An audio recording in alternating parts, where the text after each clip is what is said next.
아이고, 무릎이 아파서 걷기가 힘들어요. 이제 나이도 들었으니 어쩔 수 없겠죠? 이런 말 제 진료실에서 매일 듣습니다. 하지만 제 대답은 항상 같습니다. 절대 그렇지 않습니다. 제 말을 믿으세요. 안녕하세요. 86세 현역 의사 김준호입니다. 오늘 아침에도 관절이 아프셨나요? 침대에서 일어나는 것조차 고통스러우셨나요? 저도 그랬습니다. 20년 전만 해도 저는 매일 아침 일어나기가 두려웠습니다. 이제 끝인가 하는 생각이 들 정도였죠. 하지만 지금 86세의 나이에도 저는 여전히 주 4일 진료실에서 환자를 만납니다. 주말엔 등산도 즐기고 수영장에도 갑니다. 여러분, 충격적인 사실을 말씀드리겠습니다. 50세 이후에 찾아오는 대부분의 통증과 질병은 노화가 아닌 관리 부족이 원인입니다. 지금 이 영상을 보지 않으시면 앞으로 20년 동안 겪게 될 고통을 피할 수 있는 기회를 놓치게 됩니다. 많은 분들이 저에게 건강의 비결을 묻습니다. 특별한 약초? 비싼 영양제? 복잡한 운동법? 제 대답은 놀라울 정도로 간단합니다. 우리가 평생 무관심했던 4가지 비밀 부위만 제대로 관리했을 뿐입니다. 여러분, 솔직히 말씀드려 보겠습니다. 70대, 80대가 되면서 우리는 많은 것을 포기합니다. 이제 나이 든 사람이 어쩔 수 없지라고 말합니다. 손주들과 뛰어놀 수 없음을 받아들이고 등산이나 여행 같은 취미도 포기합니다. 가끔은 내일 아침에 과연 일어날 수 있을지 걱정하며 잠자리에 듭니다. 그 심정 저도 너무나 잘 알고 있습니다. 하지만 40년 넘게 의사로 살아오면서 저는 한 가지 놀라운 사실을 발견했습니다. 건강하게 오래 사는 사람들은 모두 특정 신체 부위 관리에 특별히 신경을 쓴다는 것입니다. 이 이야기를 끝까지 들으신다면 어쩌면 여러분의 남은 인생이 완전히 달라질 수 있습니다. 이미 늦었다고 생각하시나요? 절대 그렇지 않습니다. 제 말을 믿어보세요. 더 많은 건강 비결을 계속 받아보시려면 지금 바로 구독 버튼을 꼭 눌러주세요. 알림 설정도 해두시면 제 다음 건강 비결도 놓치지 않으실 겁니다. 이 영상이 도움이 되셨다면 좋아요 버튼도 꼭 눌러주세요. 여러분의 작은 응원이 저에게는 큰 힘이 됩니다. 자, 이제 제가 50년간의 의료 경험을 통해 발견한 놀라운 건강 비밀을 함께 나눠볼까요? 인체는 하나로 연결된 시스템입니다. 그중 몇몇 부위는 마치 고속도로의 주요 교차로처럼 전신의 건강에 결정적 영향을 미칩니다. 제가 발견한 4가지 부위 관리법은 놀랍도록 간단합니다. 매일 단 몇 분만 투자해도 신체 기능이 원활해지고 면역력이 강화되며 에너지가 넘치게 됩니다. 그 4가지 부위는 바로 무릎 뒤 오금, 손목 내측, 귀 뒤 영역, 그리고 복부 옆구리입니다. 이 부위들이 왜 그렇게 중요할까요? 단순히 위생 차원을 넘어 이 부위들은 우리 몸의 주요 혈관과 림프절, 신경계가 집중된 곳입니다. 이 부위들의 관리 상태가 전신 건강을 좌우한다고 해도 과언이 아닙니다. 75세 이후에도 활기차게 살고 싶으신가요? 그렇다면 지금부터라도 이 4부위에 관심을 가져야 합니다. 우리는 흔히 피부주름, 백발, 관절통을 나이 들면 불가피한 증상으로 여깁니다. 하지만 제 50년 의학 경험에 비추어 말씀드리자면 이런 증상들 대부분이 제대로 된 신체 관리만으로도 크게 개선될 수 있습니다. 나이가 들었다는 이유로 포기하지 마세요. 지금 시작해도 결코 늦지 않습니다. 오히려 나이가 많을수록 이 관리법의 효과는 더 뚜렷하게 나타납니다. 이제 제가 40년간의 의료 현장에서 발견한 4가지 부위 관리법을 하나씩 자세히 알려드리겠습니다. 여러분의 무릎 뒤 오금부터 시작해 볼까요? 매일 수만 보를 걷게 해주는 이 소중한 신체 부위를 얼마나 소중히 여기고 계신가요? 제 진료실에 81세 이민우 님이 찾아왔을 때 그는 거의 걷지 못할 정도였습니다. 김 선생님, 너무 아파서 화장실 가는 것조차 고통스러워요. 이제 내 인생은 끝난 것 같아요. 그의 눈에는 눈물이 고여 있었습니다. 저는 그의 무릎과 특히 무릎 뒤 오금 부위를 살펴봤습니다. 오금 부위가 단단하게 경직되어 있었고 혈액순환이 원활하지 않은 상태였습니다. 제가 물었습니다. 오금 부위를 어떻게 관리하고 계신가요? 관리요? 그냥 무릎만 약간 문지르는데. 바로 그겁니다. 우리는 무릎 앞쪽만 신경 쓰고 무릎 뒤 오금을 완전히 무시합니다. 그런데 오금은 단순한 무릎 뒷부분이 아닙니다. 오금에는 우리 몸의 주요 혈관과 신경이 지나가는 중요한 통로입니다. 동양의학에서는 이를 위양관이라고 부르며 전신의 에너지가 통과하는 중요한 관문으로 여깁니다. 놀랍게도 오금 관리는 혈액순환을 개선하고 염증을 줄이며 심지어 면역체계 강화에도 도움이 됩니다. 그럼 어떻게 오금을 제대로 관리해야 할까요? 제가 50년간 연구하고 실천한 오금 관리 4단계를 알려드리겠습니다. 첫 번째, 따뜻한 수건으로 5분간 온찜질하기입니다. 물 온도는 뜨겁지 않게 약 40도 정도가 이상적입니다. 수건을 적셔 꼭 짠 다음 오금 부위에 5분간 올려두세요.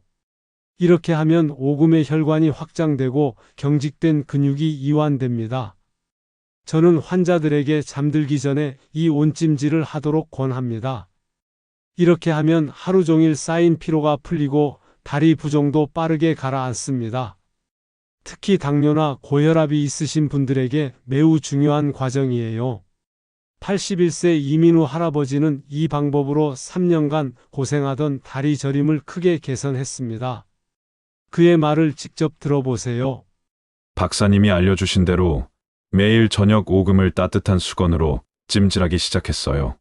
처음엔 이런 걸로 뭐가 달라지겠어 싶었는데 일주일 만에 달라지더라고요. 아침에 일어날 때 다리가 훨씬 가벼워졌어요.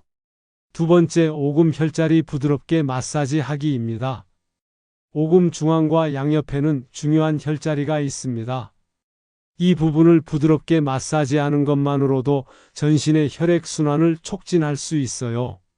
손가락 끝이나 엄지로 오금 중앙을 원을 그리듯 마사지하세요. 너무 세게 누르지 말고 부드럽게 1분 정도 문질러 주세요. 그 다음 오금 양쪽도 같은 방법으로 마사지합니다. 제 환자 중 78세 최영희 할머니는 이 마사지 덕분에 6년간 고생하던 불면증이 해결됐습니다. 오금 마사지가 어떻게 수면과 연관이 있냐고요? 놀랍게도 오금의 혈자리는 우리 몸의 긴장을 풀고 신경계를 안정시키는 효과가 있습니다.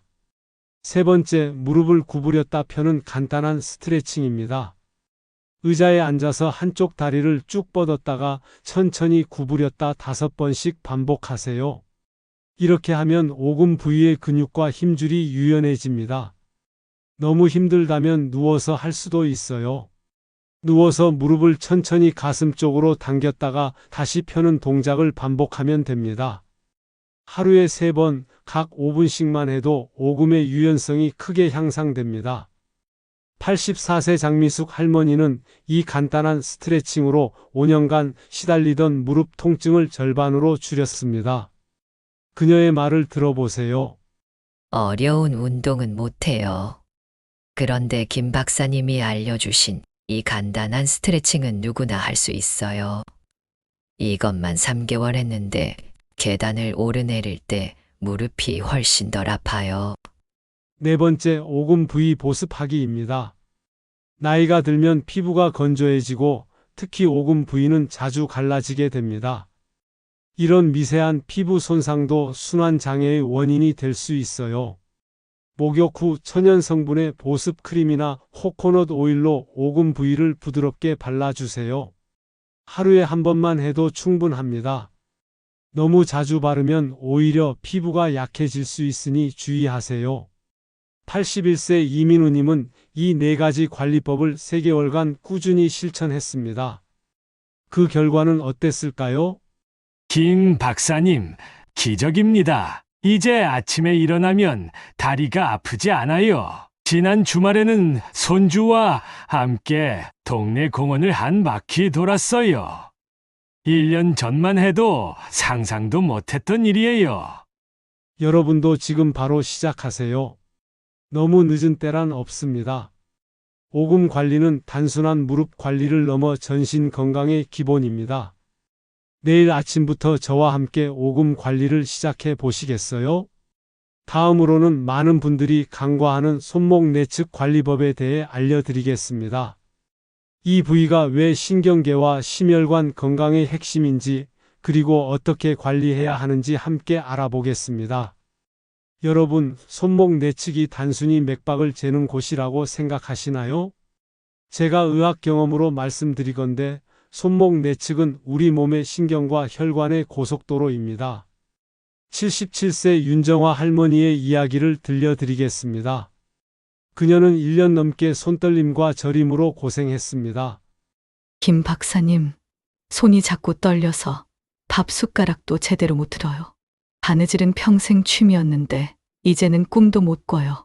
병원에서는 그냥 노화라고만 하는데 정말 방법이 없을까요? 저는 그녀의 손목 내측을 자세히 살펴봤습니다. 피부는 건조하고 손목 내측의 신경과 혈관이 지나가는 부위가 단단하게 뭉쳐 있었습니다. 맥박도 약하게 느껴졌죠? 여러분, 손목 내측은 단순한 피부가 아닙니다. 이곳에는 정중신경과 요골 동맥이 지나가며 이는 손가락 움직임과 감각을 담당합니다. 또한 심장에서 뇌로 가는 혈액의 통로이기도 합니다.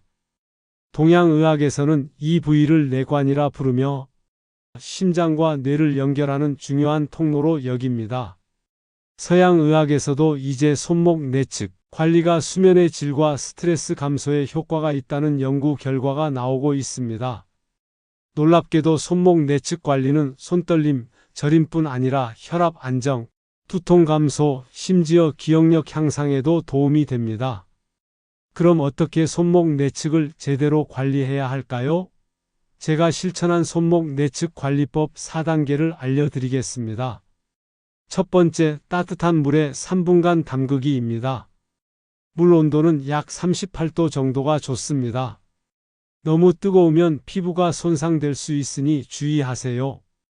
양손 손목을 따뜻한 물에 담그면 혈관이 확장되고 손목 내 신경과 혈관의 압박이 완화됩니다. 저는 환자들에게 이 방법을 아침 기상 직후에 하도록 권합니다. 밤 동안 뻣뻣해진 손목이 부드러워지고 하루 종일 손의 움직임이 원활해집니다. 특히 관절염이나 손떨림이 있으신 분들에게 효과적입니다. 82세 조민수 할아버지는 이 방법으로 4년간 고생하던 아침 손저림을 크게 개선했습니다. 그의 말을 들어보세요. 김 박사님이 알려주신 대로 매일 아침 손목을 따뜻한 물에 담그기 시작했어요. 2주 만에 아침에 깨면 손이 저리고 뻣뻣한 증상이 많이 좋아졌어요. 이제는 아침에 직접 단추도 채울 수 있게 됐습니다. 두 번째, 손목 내측의 중요 혈자리 마사지 하기입니다. 손바닥이 위로 향하게 한 상태에서 손목 안쪽 중앙에서 팔꿈치 방향으로 세 손가락 너비 지점에 내관이라는 중요한 혈자리가 있습니다. 이 부위를 반대쪽 엄지로 부드럽게 눌러주세요. 너무 세게 말고 약간 통증이 느껴질 정도로 1분간 지그시 눌러준 다음 원을 그리듯 마사지합니다. 양쪽 손목에 각각 1분씩 해주세요. 77세 윤정화 할머니는 이 마사지 덕분에 불면증이 크게 개선되었습니다. 놀라운 사실은 이 간단한 마사지가 과학적으로도 스트레스 호르몬을 줄이고 심장 박동을 안정시키는 효과가 있다는 것입니다. 밤에 잠들기 전에 이 마사지를 하면 마음이 편안해져요. 예전에는 새벽 3시까지 뒤척였는데 이제는 푹 자요. 몸도 마음도 가벼워졌어요. 세 번째, 손목 스트레칭으로 유연성 키우기입니다. 손목은 우리가 가장 많이 사용하는 관절 중 하나이지만 나이가 들면 굳어지기 쉽습니다. 간단한 스트레칭으로 손목의 유연성을 유지하는 것이 중요합니다. 양손을 앞으로 뻗고 손바닥을 마주보게 합니다. 그런 다음 손가락 끝이 아래로 향하게 천천히 구부려 봅니다. 반대로 손가락 끝이 위로 향하게 구부려도 보세요. 각 자세에서 10초간 유지하고 3번 반복합니다. 너무 어려우시다면 더 쉬운 방법도 있습니다. 식탁에 팔을 올려놓고 손목만 테이블 바깥으로 나오게 합니다. 그리고 손목을 위아래로 천천히 움직여 보세요. 이것만으로도 손목의 유연성이 크게 향상됩니다. 83세 황영호 할아버지는 이 스트레칭으로 손떨림이 감소했습니다. 그의 이야기를 들어보세요. 처음에는 믿기 어려웠어요. 이렇게 간단한 동작이 어떻게 도움이 될까 싶었죠. 그런데 매일 아침 저녁으로 5분씩 스트레칭을 꾸준히 하니 손떨림이 확실히 줄었어요. 이제는 글씨도 조금씩 쓸 수 있게 됐습니다. 마지막으로 손목 내측 보습하기입니다. 나이가 들면 피부가 건조해지고 특히 손목 내측은 얇은 피부라 더 쉽게 갈라집니다. 건조한 피부는 표면의 작은 상처를 통해 염증과 통증의 원인이 될 수 있습니다. 샤워 후에 천연 성분의 보습 크림이나 올리브 오일로 손목 내측을 부드럽게 마사지해 주세요. 특히 밤에 자기 전에 발라주면 수면 중에 피부가 회복되는 데 도움이 됩니다. 저는 환자들에게 알로에 베라 젤이나 시어버터 크림을 추천합니다. 화학 성분이 많은 제품보다는 순한 천연 성분의 제품이 좋습니다. 77세 윤정화 할머니는 이 4가지 관리법을 8주간 꾸준히 실천했습니다. 그 결과는 어땠을까요? 김 박사님, 믿기지 않아요. 제 손이 이렇게 안정될 수 있다니, 이제는 숟가락을 들어도 떨리지 않아요. 지난주에는 1년 만에 바느질도 다시 시작했어요. 손주들에게 목도리를 떠주고 있답니다. 여러분도 지금 바로 시작하세요. 너무 늦은 때란 없습니다. 손목 내측 관리는 단순한 손 관리를 넘어 심장과 뇌 건강에도 중요합니다. 오늘 저녁부터 저와 함께 손목 내측 관리를 시작해 보시겠어요? 다음으로는 많은 분들이 소홀히 하는 귀 뒤쪽 영역 관리법에 대해 알려드리겠습니다. 이 부위가 왜 뇌 혈류와 균형 감각의 중심인지, 그리고 어떻게 관리해야 하는지 함께 알아보겠습니다. 여러분, 귀 뒤쪽 영역이 단순히 안경 다리를 걸치는 곳이라고 생각하시나요? 귀 뒤쪽 영역은 우리 뇌로 가는 중요한 혈관과 신경의 통로입니다. 84세 강정호 할아버지의 이야기를 들려드리겠습니다. 그는 10년 넘게 현기증과 기억력 저하로 고생했습니다. 김 박사님, 갑자기 세상이 빙글빙글 도는 것 같아 넘어질 때가 많아요. 그리고 손주 이름도 가끔 헷갈려요. 이게 치매의 시작인가 싶어 무섭습니다. 저는 그의 귀 뒤쪽 영역을 자세히 살펴봤습니다. 만졌을 때 단단하게 굳어 있었고 피부는 건조했으며 이 부위의 혈액순환이 원활하지 않았습니다. 여러분, 귀 뒤쪽 영역은 단순한 피부가 아닙니다. 이곳에는 뇌로 가는 중요한 혈관인 후두동맥과 뇌신경이 지나갑니다. 또한 균형을 담당하는 전정기관으로 가는 신경도 이 부위에 있습니다. 동양의학에서는 이 부위를 풍지와 왕골이라 부르며 뇌 건강과 감각 기능의 중심으로 여깁니다.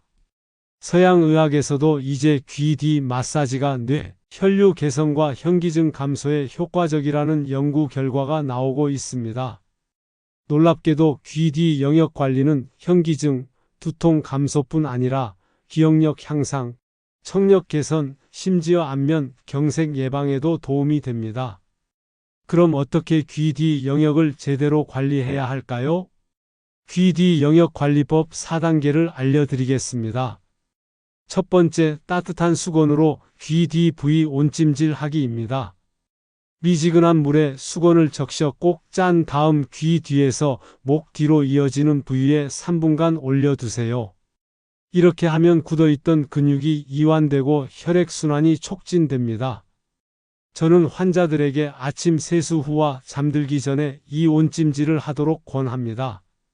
특히 현기증이 있으신 분들에게 매우 효과적입니다. 80세 신정숙 할머니는 이 방법으로 5년간 시달리던 어지럼증을 크게 개선했습니다. 그녀의 말을 들어보세요.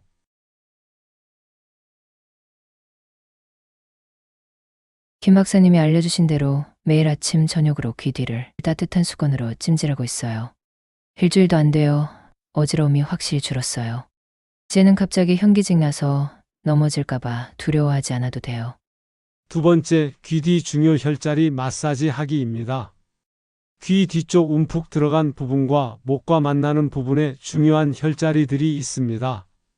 손가락 끝으로 귀 바로 뒤 움푹 들어간 곳을 찾아 원을 그리듯 부드럽게 마사지 하세요.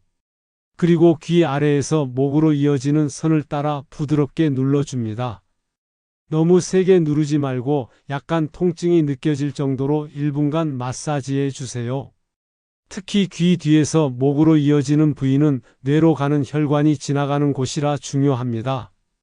이 부위를 마사지하면 뇌 혈류가 개선되어 기억력과 집중력 향상에 도움이 됩니다. 84세 강정호 할아버지는 이 마사지 덕분에 기억력이 좋아졌습니다.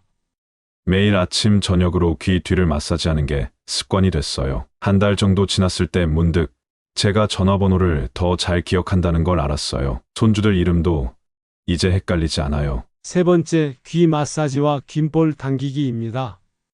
귀는 전신의 반사구가 모여 있는 곳입니다. 귀를 마사지하면 전신 혈액 순환이 촉진되고 신경계가 안정됩니다. 양손 엄지와 검지로 귓볼을 잡고 부드럽게 당겼다 놓았다를 10번 반복하세요. 그 다음 귀 전체를 바깥에서 안쪽으로 문지르듯 마사지합니다. 마지막으로 귓구멍 입구를 손가락으로 막았다 떼었다를 5번 반복하면 귀 안쪽 압력이 조절됩니다. 이러한 귀 마사지는 놀랍게도 현기증 감소뿐 아니라 귀 건강에도 큰 도움이 됩니다. 나이가 들면서 귀지가 딱딱해지고 청력이 떨어지는데 이 마사지가 그런 문제를 예방하는 데 효과적입니다. 76세 박영수 할아버지는 이 방법으로 청력이 좋아졌습니다. TV 소리를 크게 틀어야 들을 수 있었는데 귀 마사지를 꾸준히 하니 이제는 볼륨을 많이 줄였어요. 가족들이 제가 대화할 때 뭐라고를 훨씬 덜 물어본다고 해요. 마지막으로 균형 잡기 운동입니다. 귀 안에는 우리 몸의 균형을 담당하는 전정기관이 있습니다. 간단한 균형 운동으로 이 기관의 기능을 유지하고 개선할 수 있습니다. 벽 옆에 서서 한 발로 서는 연습을 하세요. 처음에는 벽을 짚고 10초만 유지해 보세요. 점차 시간을 늘려 30초까지 할 수 있으면 좋습니다. 너무 어려우시면 앉은 자세에서 고개를 천천히 좌우로 돌리는 것만으로도 도움이 됩니다. 균형 운동은 낙상 예방에 큰 도움이 됩니다. 나이 들면서 균형 감각이 떨어지면 넘어질 위험이 크게 증가하는데 이런 간단한 운동으로 그 위험을 줄일 수 있습니다. 84세 강정호 할아버지는 이 4가지 관리법을 4개월간 꾸준히 실천했습니다. 그 결과는 어땠을까요? 김 박사님, 정말 놀랍습니다. 현기증이 거의 사라졌어요. 이제는 계단을 오르내려도 어지럽지 않아요. 기억력도 훨씬 좋아져서 약 먹는 시간도 잘 기억하고 지난주에는 손주 생일도 처음으로 제가 먼저 챙겼답니다. 여러분도 지금 바로 시작하세요. 너무 늦은 때란 없습니다. 귀 뒤 영역 관리는 단순한 두통 완화를 넘어 뇌 건강과 균형 감각을 지키는 중요한 방법입니다. 오늘 저녁부터 저와 함께 귀 뒤 영역 관리를 시작해 보시겠어요? 다음으로는 많은 분들이 소홀히 여기는 복부 옆구리 관리법에 대해 알려드리겠습니다. 이 부위가 왜 내장기관과 척추 건강 연결 지점인지 그리고 어떻게 관리해야 하는지 함께 알아보겠습니다. 여러분, 복부 옆면이 단순히 허리 둘레를 늘리는 곳이라고 생각하시나요? 복부 옆면은 우리 내장기관과 척추를 연결하는 중요한 다리입니다. 86세 안상훈 할아버지의 이야기를 들려드리겠습니다. 그는 20년 넘게 소화불량과 만성 허리 통증으로 고생했습니다. 박 박사님, 음식만 먹으면 더부룩하고 속이 쓰려요. 허리 통증은 이제 친구 같아요. 매일 약을 7가지나 먹지만 효과는 점점 떨어지는 것 같아요. 저는 그의 복부 옆면을 살펴봤습니다. 만졌을 때 단단하게 뭉쳐 있었고 특히 갈비뼈 아래쪽 부위가 압통을 느꼈습니다. 복부 옆면의 근육도 약해져 있었습니다. 여러분, 복부 옆면은 단순한 군살이 아닙니다. 이곳에는 간, 신장, 비장과 같은 중요한 장기가 위치해 있으며 이들 장기를 지탱하는 근육과 인대가 척추와 연결됩니다. 동양의학에서는 이 부위를 대맥과 담경이 지나가는 곳으로 보며 소화기와 척추 건강의 핵심으로 여깁니다. 서양의학에서도 이제 복부 옆면 근육의 균형이 허리 통증과 내장 기능에 영향을 미친다는 연구 결과가 나오고 있습니다. 놀랍게도 복부 옆면 관리는 소화불량, 허리 통증 감소뿐 아니라 신장 기능 개선, 혈압 안정, 심지어 호흡 기능 향상에도 도움이 됩니다. 그럼 어떻게 복부 옆면을 제대로 관리해야 할까요? 첫 번째, 따뜻한 수건으로 옆구리 온찜질하기입니다.